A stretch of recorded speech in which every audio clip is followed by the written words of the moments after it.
Hello hi అండి, welcome to our channel. ఇది ఏంటని చూస్తున్నారు? అవునండి, మీకైతే తెలిసే ఉంటుంది. మేమైతే కట్టెల పొయ్యి మీద ములక్కాయలు టమాటా కూర అయితే వండుదాం అనుకుంటున్నామండి. దానికి అనేసి మనం ముందుగానే చట్టికి ఎలుబూడిద రాసుకుంటే ఏంటంటే మసి ఉన్నా కూడా త్వరగా తొలగిపోతే మనకి రుద్దడానికి కూడా చాలా ఈజీగా ఉంటుందని చెప్పేసి మేమైతే ఇలా సట్టికి అయితే ఎలుబూడిద రాసామండి. అందులో సర్ఫ్ కానీ ఇంకా విమ్ సబ్బు కానీ వేసుకొని ఎలుబూడిద రాసుకుంటే ఇంకా త్వరగా అయితే స్టవ్ మీద లాగానే తొందరగా ఊడిపోతుందండి.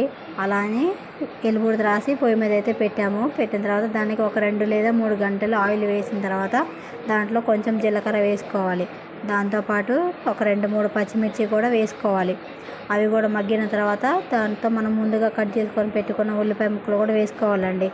దాంతోపాటు కొంచెం కరివేపాకు కూడా వేసుకున్నారనుకోండి ఇంకా స్మెల్ బాగుంటుంది, కూర కూడా చాలా బాగుంటుంది. ఈ విషయం అయితే అందరికీ తెలుసండి. దాంతోపాటు కొంచెం అల్లం పేస్ట్ వేసుకున్నారనుకోండి ఇంకా కాస్త మసాలా ఫ్లేవర్ అనేది తగులుతూ ఉంటుంది కాబట్టి చాలా టేస్టీగా ఉంటుంది. అదే కాక కట్టెల పొయ్యి మీద కదండి, ఏ కూరైనా సరే ఎంతో టేస్టీగా అయితే వచ్చింది.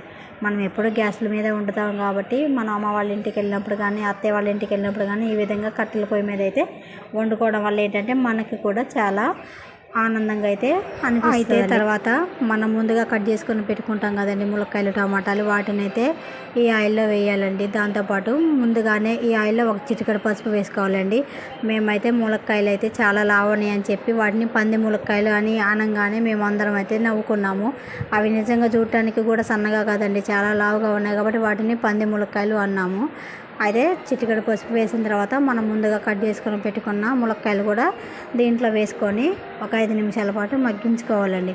అలా మగ్గించుకున్న తర్వాత మనం ముందుగా కట్ చేసుకొని పెట్టుకున్న టమాటాలు కూడా వేసుకోవాలండి. కావాలంటే మీరు మా కూర మగ్గేటప్పుడు చూడండి, టమాటాలన్నీ అడుగున ములక్కాయల పైన ఉంటాయి కాబట్టి వాటిని మేము అందుకని పంది ములక్కాయలని అయితే పిలిచాము. తర్వాత దానికి సరిపడా కారం, కొంచెం ఉప్పు అయితే వేసుకోవాలండి. వేసుకొని వాటిని కూడా మంచిగా ఒక 5 నిమిషాలు మగ్గించుకున్న తర్వాత ఒక 2 లేదా 3 ఎల్లిపాయలు అయితే దంచి అయితే కూరలో వేయాలండి. ఎందుకు అంటారా, మాకైతే ప్రతి కూరలో ఎల్లిపాయ దంచి వేయడం అయితే అలవాటు అండి. అది ఫ్లేవర్తో పాటు స్మెల్ కూడా చాలా బాగుంటుంది కాబట్టి మేమైతే ప్రతి కూరలో వేస్తూనే ఉంటాము.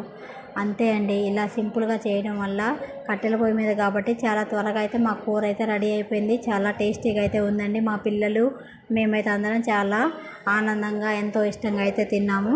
అంతే అండి, మా టమాటా ములక్కాయ కూర నచ్చినట్లయితే, మా వీడియో నచ్చినట్లయితే ఒక లైక్ చేయండి, షేర్ చేయండి, సబ్స్క్రైబ్ మాత్రం తప్పకుండా చేసుకోండి.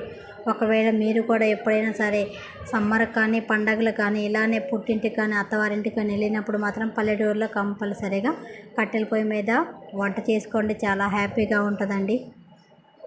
మేమైతే ఎక్కువ శాతం ఇలా కట్టెల పొయ్యి మీద వంట చేయడానికి అయితే చాలా ఇష్టపడతామండి. మా పిల్లలు మేమందరం అయితే చాలా ఆనందంగా ఎంతో సందడిగా సరదాగా అయితే గడుపుతామండి. ఉన్న ఒక ఎన్ని రోజులైనా సరే అండి, చాలా ఆనందంగా అయితే ఉంటాము. మా వీడియో నచ్చినట్లయితే లైక్ చేయండి, షేర్ చేయండి, సబ్స్క్రైబ్ చేయండి. అంతే అండి, ఎంతో టేస్టీ సింపుల్గా పంది ములక్కాయల టమాటా కూడా రెడీ అయిపోయినట్లే అండి. Thank you for watching. Bye bye.